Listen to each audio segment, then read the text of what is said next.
हाँ बोलो। मारू नाम डामोर अनिताबेन शैलेषभाई છે। હું હાલમાં સરપંચ છું। પાંડરવાડા ગ્રુપ ગ્રામ પંચાયતને રહેવાથી સરપંચ છું।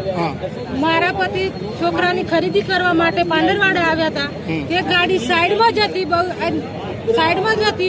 તો પણ 2-4 વખત સોરણ મારી નીચે આવ્યા, પણ તે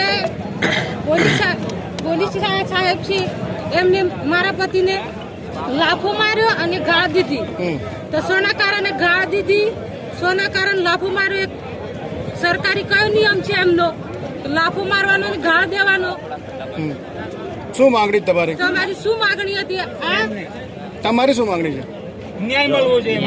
મારા પતિને લાફોટ મારી અને ગાળ દીધી અને ન્યાય જોઈએ। અને આ આંદોલન 4 દિવસ કે 5 દિવસ 10 દિવસ છે ત્યાં સુધી હું છોડું નહીં અને આનો જવાબ જોઈને મારા પતિને માફી તો માંગવી જ પડશે।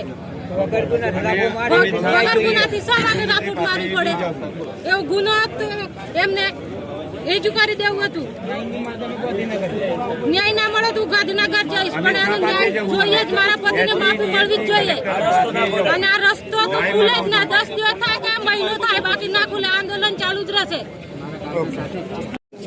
હું ડામોર શૈલેષભાઈ રૂપાભાઈ, પાંડરવાડા સરપંચના પ્રતિનિધિ।